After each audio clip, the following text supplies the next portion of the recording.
Salam, hər vaxtınız xeyir. Verilmiş sınaqla gəlin birlikdə tanış olaq. Birinci sualımıza nəzər salaq. Verilmiş maddi nöqtənin hərəkəti hansı cismə nəzərən öyrənirsəm, həmin cismə deyilir. Nöqtələrin yerinə hansı söz olmalıdır? Biz bunu qaydadan bilirik ki, nöqtələrin yerində hesablama cismi olmalıdır. Verilmiş maddi nöqtənin hərəkəti hansı cismə nəzərən öyrənirsəm, həmin cismə hesablama cismi deyilir. İndi ikinci suala nəzər salaq. İfadə verilib və ifadənin hansı fiziki kəmiyyətin vahidinə uyğun olmasını bizdən soruşur. İndi bunu yazaq. Volt vurulsun saniyə bölünsün Tesla vur metr kvadratı. Gəlin biz bunları ifadə edək. Volt vur saniyə nədir?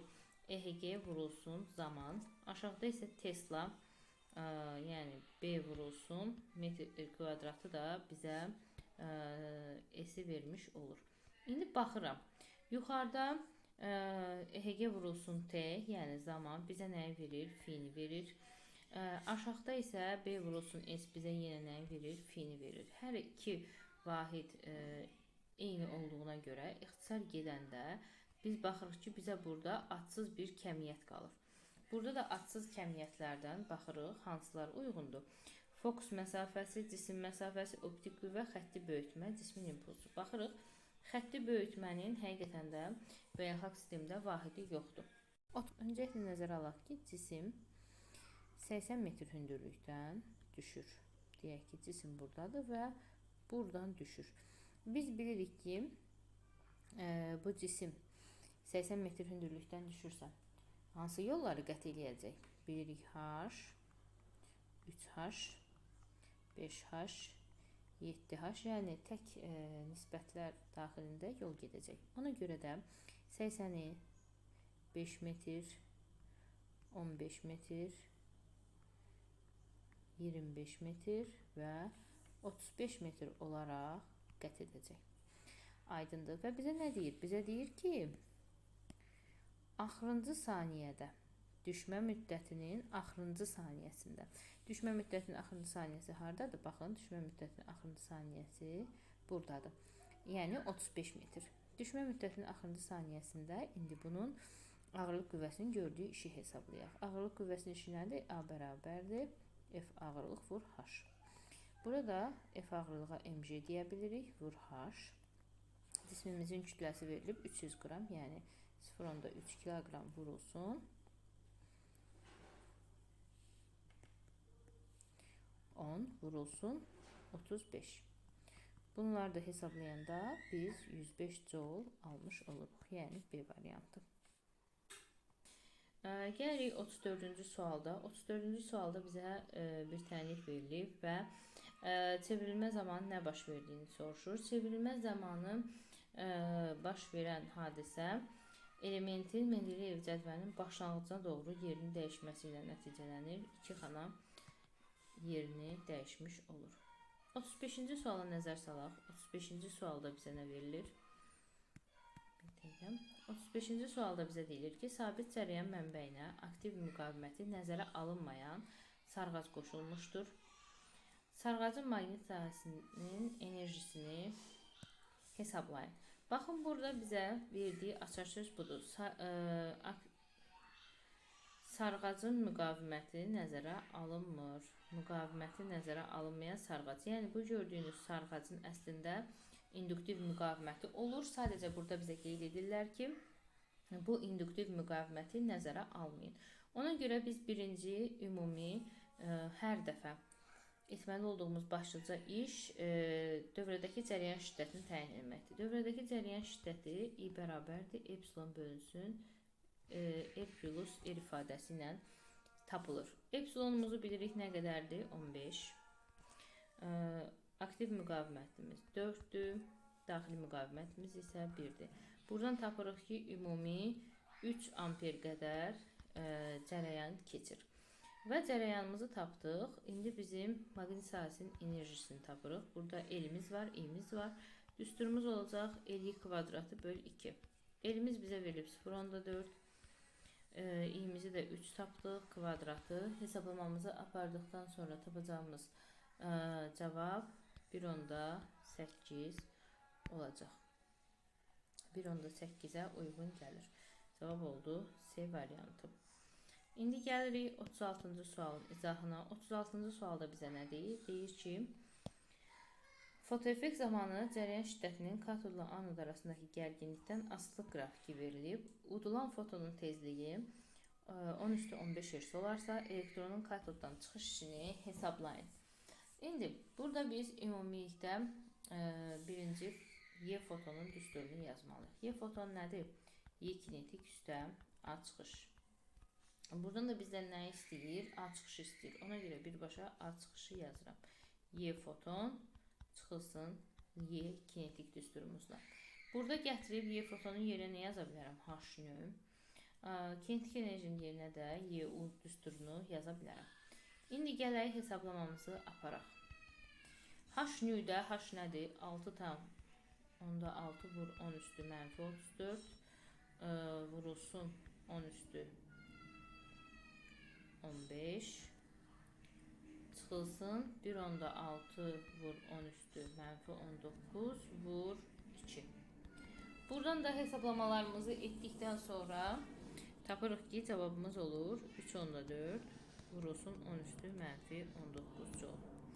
Yəni B variantına uyğun gəlir.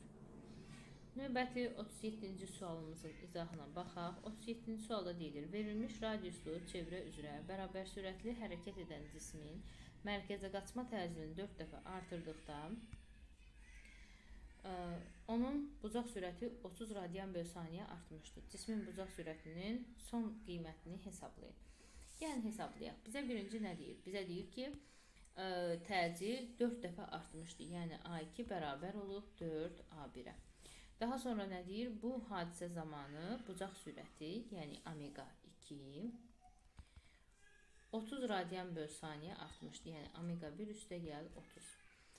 Biz öncəliklə düsturumuzu yazırıq. Bizə burada verdiyi üzrə verilmiş radiuslu sözünü nəzərə alırıq. Ona görə düsturumuzu ona görə yazırıq. A bərabərdir omega kvadratı düsturumuzla tapacaq.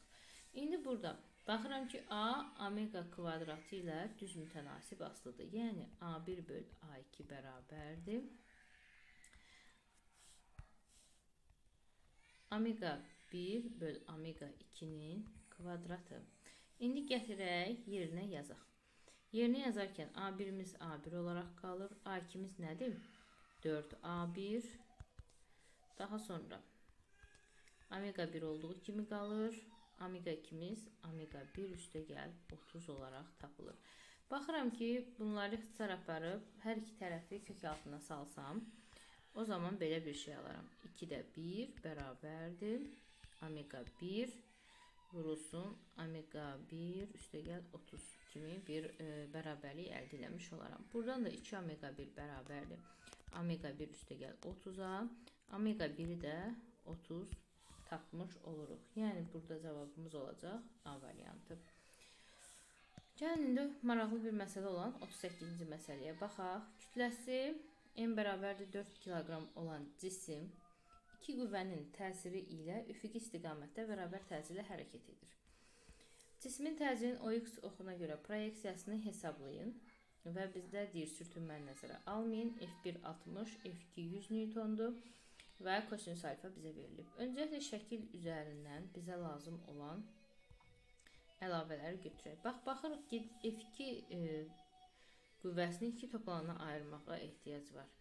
Birinci tərəf F2 kosinus alfadır. İkinci, yuxarıya tərəf isə F2 sinus alfa yönəlir. İndi baxıram, mənə hansı daha vacibdir?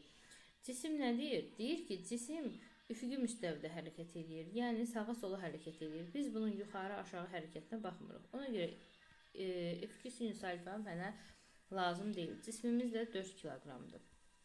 İndi biz öncəliklə əvəzləyici qüvvəni tapmalıyıq ki, cisim təcillə hansı istiqamətdə gedir? Sağa yoxsa sola? X-ox istiqamətində və yaxud da əksinə. Bunun üçün F1-imiz var. F1-imiz bizə verilib. F1 60 Newtondur. F2-miz nə qədərdir? F2-ni necə tapacaqdıq? F kosinus alfa ilə. F2-nin qiyməti 100-dür.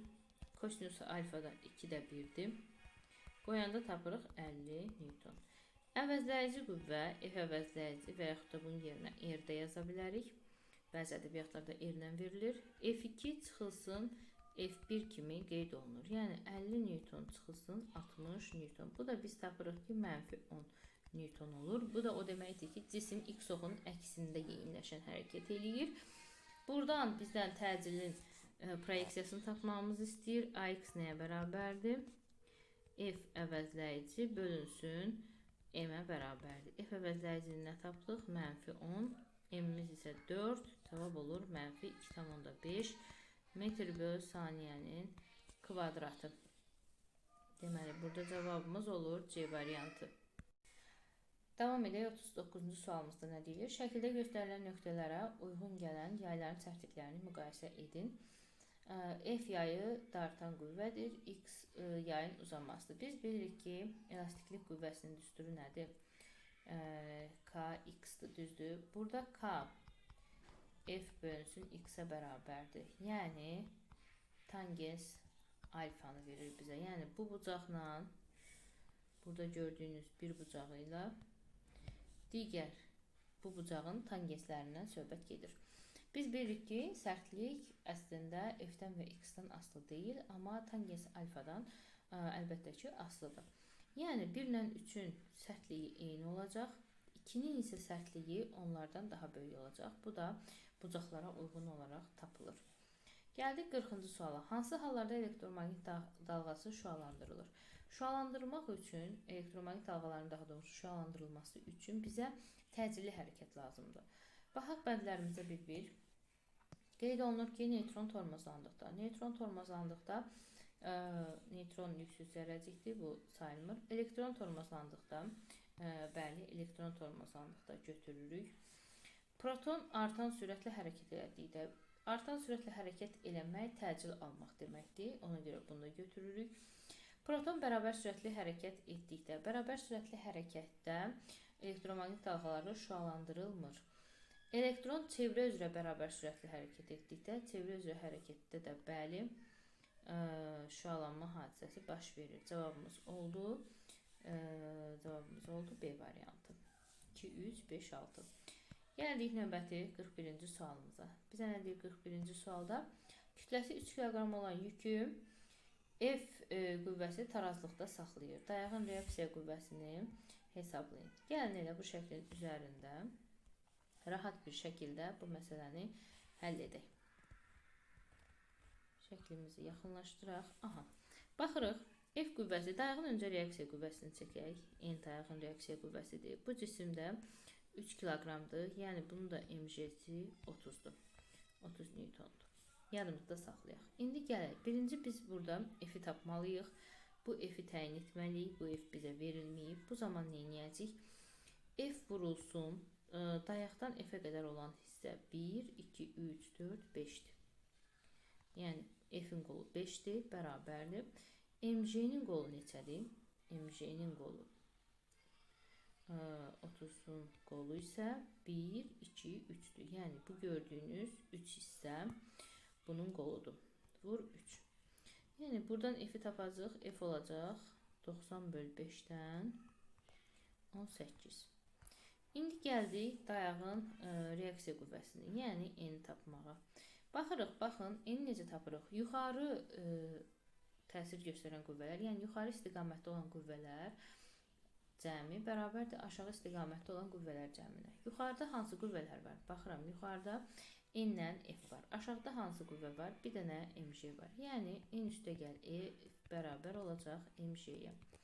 Buradan da N-i tapmaq istəsəm, mg çıxılsın F düsturu ilə rahat bir şəkildə tapacam. N nədir? Mg-miz 30-dur. F-i bayaq tapdıq 18. Cavabımız olacaq 12 Newton. C variantı. Növbəti. 42-ci sual da yenə şifahi bir sualdır. Lakin nəzəriyyəni yaxşı bilməyimizi tələb edən bir sualdır. Difraksiya qəfəsində və şüşə prizmada ağ işıq dəstəsinin spektri alınıb. Hansı rəngli şüalar daha az meyl edər? Baxırıq, birinci difraksiya spektri dispersiya qəfəsində alınır və Burada ən az meyl edən bənövşəyi şüa olur. Burada baxırıq, bənövşəklər hansındadır? Bu iki bənddən birindədir. Dispersiya isə 300-lü prizmada alınır. Burada ən az meyl edən isə olur qırmızı. Baxıram, burada da qırmızı yalnızca bu iki variantdadır. İndi hər ikisinin üst-üstə düşdüyü variant hansıdır? B variantı. 43-də hardasa deyərdim ki, müəyyən qədər şifahi bir sualdır. Nəzəriyyədə məlumatımız varsa bilirik. Kütlələri M1 bərabərdir 2 kiloqram və M2 bərabərdir 8 kiloqram olan iki cismə eyni zamanda bərabər qüvvələr təsir edir. Bu cisimlərin impulslarının dəyişməsi nisbətini hesablayın. Bizə burada verdiyi açar ifadə eyni zamanda bərabər qüvvələr təsir edir. Baxın, iki dənə çox mükəmməl açar söz verib. Yəni, bu açar sözdən sonra nəzəriyyəni biliriksə, çox rahat bir şəkildə tapa bilərik. Necə? Biz bilirik, delta P nəyə bərabərdir? F vur delta T-yə. Burada bizə nəyi deyir? Bizə burada deyir ki, F də sabitdir, T də sabitdir. Eyni zamanda bərabər qüvvələr təsir edir. Deməli, artıq bizim burada M2 ilə, M1 ilə işimiz yoxdur. Bizim F ilə T ilə işimiz var, impuls dəyişməsidir. Burada da bizə deyir ki, eyni zamanda bərabər qüvvələr təsir edir. Yəni, F-lər, T-lər bir-birinə bərabər olduğu üçün nisbət də bizə 1-i vermiş olacaq. Gəldik 44-cü sualda. İpdən asılmış cismin B nöqtəsi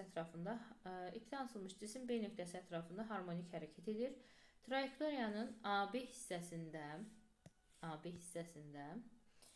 cisim necə hərəkət edir? AB hissəsinə baxırıq ki, A-dan B-yə gəlir. Yəni, kənar nöqtədən tarazlığa gəlir. Kənar nöqtədən tarazlığa gəlirsə nə olur? Təcilimiz azalır. Sürətimiz isə artır. Yəni, azalan təcillə yeyinləşən olacaq. Kütlənin sabit qiymətində D şüalanmanın udulma dozasının Y udulan enerjidən asılı qrafiki hansıdır? Öncəklə düsturumuzu yazırıq. D bərabərdir Y böl M. Yəni, şüalanmanın udulma dozasının düsturu bu şəkildədir. Biz də baxırıq Y ilə, yəni şüalanmanın udulma dozasının udulan enerjidən asılılığı necədir? Düz asılıdır. Qrafiklərdə də bu B bəndində göstərilmişdir. Gəldik, gərilmiş ipdən asılmış kürə maye daxilində tarazlıqları. Mayenin sıxlığı daha kiçik olan maye ilə əvəz etsə, kürəyə təsir edən Arximed qüvvəsi və ipin gərilmə qüvvəsi necə dəyişər? Öncəliklə şəklimizdə qüvvələri göstərək. Biz bilirik ki, bütün cisimlərə mg aşağıya doğru təsir göstərir. Və F Arximed hər zaman cismi mayədən çıxartmaq istəyir. Ona görə də mg-nin tərsinə yönəlir. Bitdi, getdi. Əsas məsələni həll etdik. F Arximedin düsturunu yazaq. F Arximedin düsturu nədir? Rho, J, V, batan. İndi baxıram.